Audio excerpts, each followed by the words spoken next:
listening to I Am Refocused Radio with your host, Shamaya Reed. This show is designed to inspire you to live your purpose and regain your focus. And now, here's your host, Shamaya Reed. Hey, welcome to I Am Refocused Radio. We are here once again, and today we have another show lineup for y'all. We have our special guest. His name is Troy Hadeed. He is an author, a yoga teacher, a social entrepreneur, and man, he is committed to helping you, the listener, today. We're going to learn everything about his life, his mission, and everything that he's doing to add value in his community. First and foremost, Troy, welcome to the show, man. How you doing today? I'm good, Shamaya. Thanks for having me, man. It's a pleasure. Yes, sir. Appreciate you being on and taking your time. So, kind of tell us a little bit about yourself, because later on in the show, we're going to definitely be talking about your book. My Name is Love. We're not all that different. But before we get into that, tell the audience a paint picture about a little bit about yourself. Well, I've lived my entire life in Trinidad and Tobago. I went to school in Florida. I've traveled the world. I've done quite a bit of traveling. I have been teaching yoga for well over 15 years now, and I just finished this beautiful book that you mentioned. My Name is Love.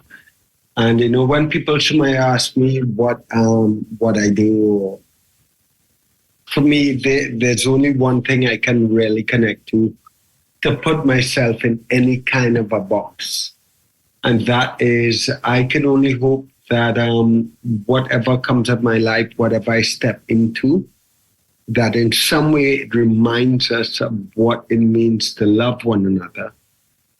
And it helps connect individuals to their own understanding of God and divinity, you know?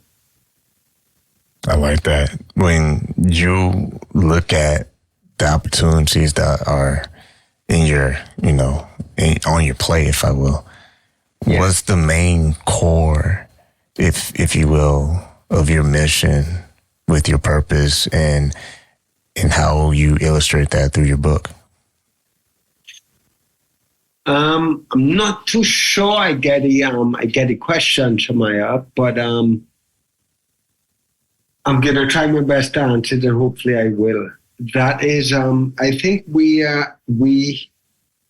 need to all wake up. You know, there's so much happening in our world and our society that makes us different and identifies with us being different. And as long as we recognize that, or we are overcome by that conditioning, then our unconscious priority becomes self-serving. It becomes I, me. And I would love to see a world in which each one of us begin to reprogram that as our social culture to be one that is kindness and caring and considering of the collective. And I think we need to step in. Each individual needs to recognize our own, we have this thing now where people love to say, step into your power. And it's a very new agey thing to say. And it's true in that we are all so powerful. In everything we do, say, and think, it changes the world we live in. But acknowledging that power also means we have to acknowledge that a lot of the things we do, say, and think actually have a negative impact on the world around us. And I would just love to see us lean or move towards living more intentional lives, so we could really acknowledge the impact of our actions and our words, Yeah, that was perfectly said. And that goes exactly what I was asking you. And with that in mind, what are your views on God, and what does that mean for you? Yeah, I grew up in a Catholic home, Shamaya, and I have always been really close to God and to Spirit. And I can't say I have ever allowed anyone to put God or Spirit in a box as much organized religions would attempt to do. I think for many generations, we have been trying to tell people who God is, what God looks like, what God wants of them. And I believe that every individual has the right to define and nurture their own unique relationship to God. You can't truly know someone by being told of them. You have to cultivate a personal relationship to that, a personal experience to that. And, so often I see people move away from this idea of God, or they don't want to use the word God. They want to use a different word for God, which is great. It's their relationship to God.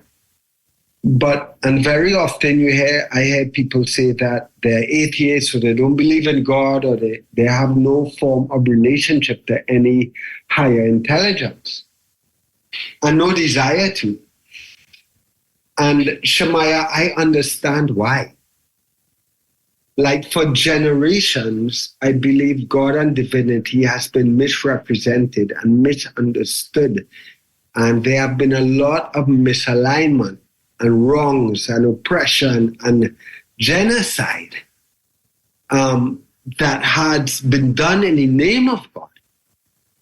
So I can understand why someone may choose not to connect to God, or not to relate to God, or not to want to believe in any kind of God or spirit or consciousness. But it would be a real shame if we allowed the historical wrongs and misalignment to rob us of our own unique divinity or relationship to divinity, Because in reality, if there is no large intelligence, if there's no consciousness of any kind beyond Troy and Shemaiah, well, then we remain separate. And that's the one thing that actually connects all of us and reminds us that we are very much the same, that we are connected, that we are all part of one whole. And I think this freedom for each individual to cultivate and nurture their own unique relationship to whatever one might call God is really fundamental, really important. Once again, listen on Refocus Radio, talking to our guest today, Troy Hadeed. He's an author, yoga teacher, and social entrepreneur.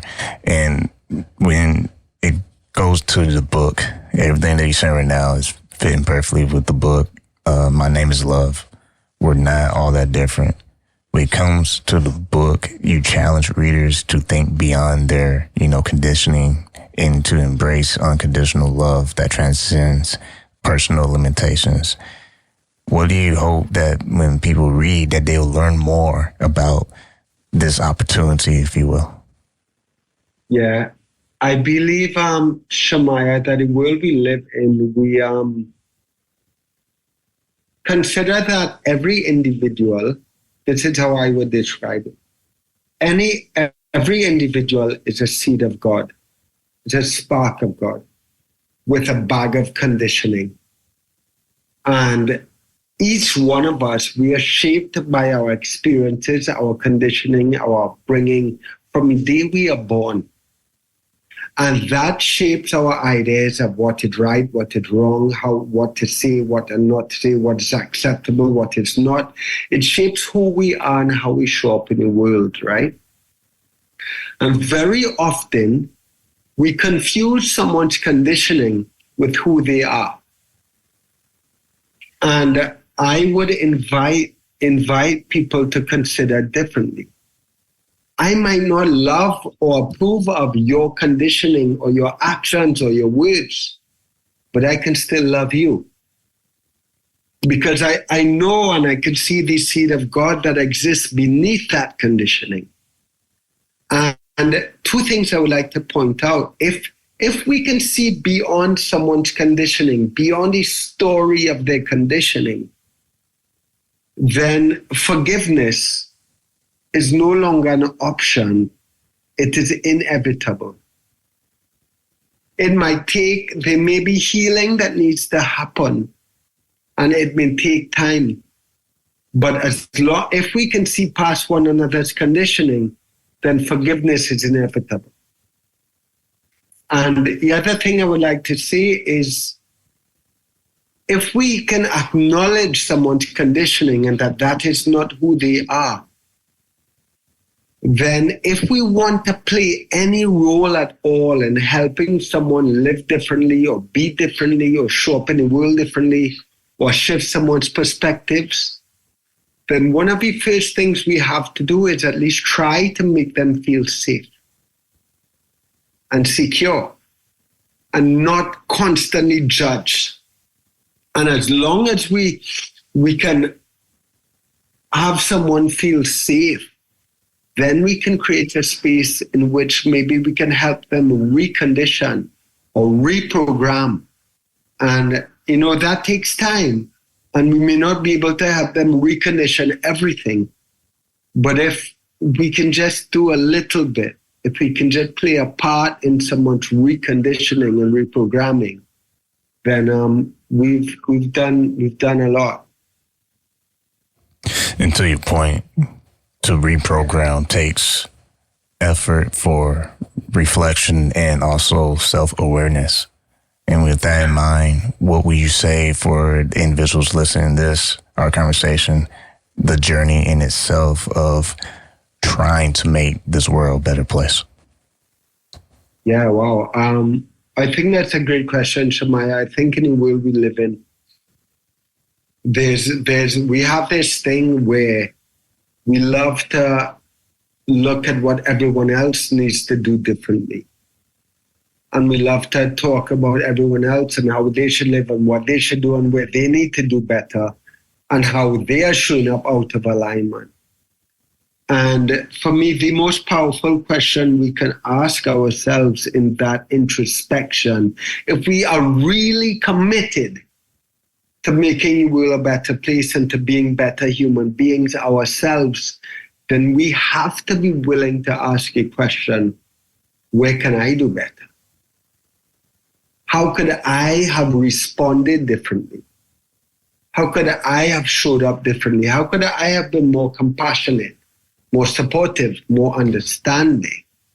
Or maybe I should have drawn my boundaries and made them clear. Sometimes we think that love is always flowers and rainbows and that making the world a better place is always being a yes man. And very often, real love is drawing our boundaries and walking away and holding a mirror up and willing to be one who might not be liked or might not be appreciated. And sometimes that's what it means to love as well.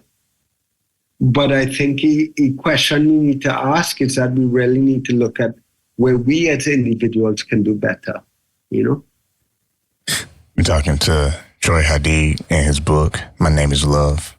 We're not all that different. You can get it right now on Amazon. You can go visit his website for more information. It's troyhadeed.com. One thing I like about the concept of the book, he says it in the description on Amazon, this book is about universal love. Let's focus in on that because everyone has their belief all around the world. It's amazing when you think about it. We all live on this planet Earth. But within this planet Earth, we have all these different cultures, all these different people. But one can argue at a certain point, all of us want to have a home. We want to have a place we can put a roof over our head. We want to have a place. We have some of these universal values that cannot be taken apart. Yeah, absolutely. What's also really interesting, Shamaya, is, I've been contemplating a lot this idea of ancestry and our descendants. And we always reference our ancestry and our descendants. And we identify with all these different things. And most of the time, if not all of the time, the things we identify with are based on our physical form. And they make us separate and different. And for ancestry, for example, any ancestry that anybody identifies with it conveniently stops at one point in a timeline of human existence, timeline of creation. Well, why are we stopping there? Why don't we go all the way back?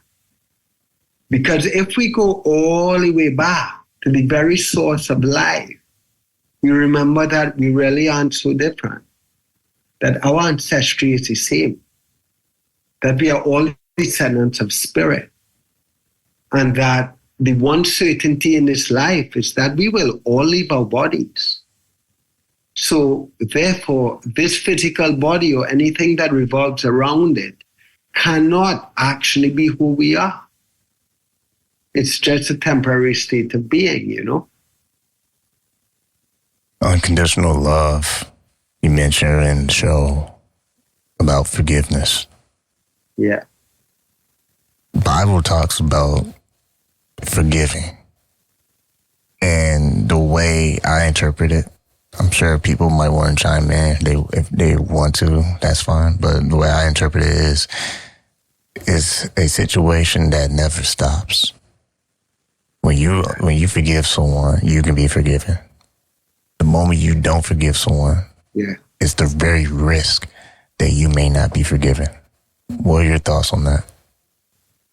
You know, that idea of forgiveness to me comes from a fear-driven relationship to God. So generally religion would lead us to say, do X, Y, and Z, or God won't forgive you. Or do X, Y, and Z, or you'll be banished to eternities of hell, right? So what I would propose is that if I am forgiving others so that I will be forgiven, that act is actually, that's driven by self-love. That's a selfish act. Because I am forgiving others only so that I can be forgiven. So my consideration there, I would invite someone to consider that act is not driven by love of someone. It's not even driven by love of God. It's driven by the need for self-preservation and self-protection. So what I would invite someone to consider is that what forgiveness is to see that seed of God that lives in every single individual, in the eyes of every human being. And to forgive someone is to believe that they can know better and be better, even when they might not realize they need to be. So in that way, I forgive others because I know God lives within them. And what I might disapprove of is simply their conditioning. If they do something to harm me, it wasn't really them that did it. It was their conditioning that did it. But I prefer that relationship to forgiveness because in that way, I'm forgiving others because I can see God lives within them. Not because if I don't, I won't be forgiven. Does that make sense? I hear you. One thing I want to put to what you're saying too is there's a scripture in Luke that says, "But love your enemies, do good to them, and lend to them without expecting to get anything back." Yes. And from what I'm getting from what you're saying is, don't do something with strings attached. Yeah. In other words, it's under these preconditions that I will love you, forgive you, help you.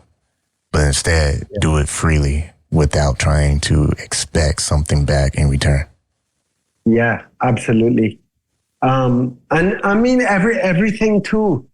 I agree, Shemaiah, 100, but everything too has, sometimes we take things as black and white, and they're not always black and white. Because, for instance, I may do something for you, and you may not do anything back for me. But in in a specific situation, that may mean that I begin depleting myself, right? So it doesn't mean that I can't love you or that I have to hold a grudge against you. It just means that maybe I need to love you differently so that I cannot deplete myself in my loving of you. Does that make sense? Yeah, I can see that. I can see that. Yeah. And that's why these conversations are important. When people can have respectful conversations, there can be peace after those conversations. And I think that's what's missing a lot in this world. We can't sit down and have deep conversations. We rush to emotions. For you and your book, once again, people can get it on Amazon. It's My Name is Love. We are not all that different. Someone who reads this book, there's one thing you hope that they will hold on to after they read your book. What do you hope that they can take away from your message? So I would have to say this in a nutshell, because there are so many different people that are going to be reading my book, and each individual is going to be in a different headspace and coping with something differently. Yeah. But I would like to believe, and I would almost, Shamaya, I would guarantee that anyone who reads this book and really authentically and honestly opens themselves up to understand what is delivered in this book will be a better human being afterwards. Would at least see the ways in which they can be a better human being, and their lives would be made better by it. I like it. Once again, listen on Refocus Radio, talking to our guest today, Troy Hadeed. You can visit his website, troyhadeed.com. And to zero in on the subtitle underneath the word love, we're not all that different. If you can summarize that in layman's terms for people who listen to this podcast and they still question, well, what does Troy really mean by that? What would you, how would you answer that? What does that statement mean? We're not all that different. All right. Well, I mean, there's so many ways I could answer that, Shamaya, but I'll say it like this, and hopefully it won't be too far out.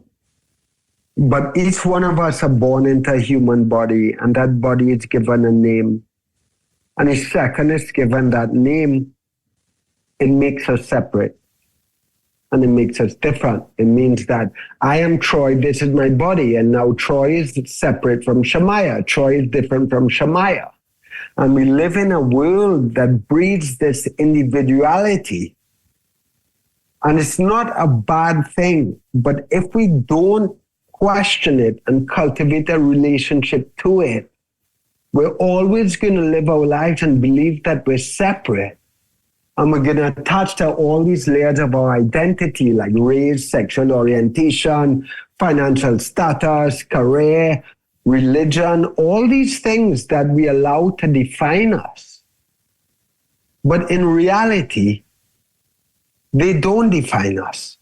Because if anyone can connect in any way to an existence after they leave their body, then it means we are not our bodies. So therefore, wherever we came from and wherever we're going back to, it means that we're a lot more connected than we think we are, or that we've been led to believe. We're a lot more whole than we are separate. And for anyone that might connect a religion and maybe consider, well, my Christian God is different from an Islamic God, is different from a Hindu God. Well, here's the reality, Shamaya. Religion didn't invent God. Religion just gave it a name. But whatever God is, whatever intelligent spirit is, it existed before it ever had a name or a form. And not because we give it name and form means it's different. We can't make it different. It is what it is. It always has been, and it always will be. And we will always be far more connected than we've been led to recognize. We've been talking to Troy Hadeed. You can visit his website, troyhadeed.com, and also get his book on Amazon, My Name is Love. We're not all that different. Like always, Troy, thank you for your time. Thank you, my brother Shemaiah. Have a good one. Love.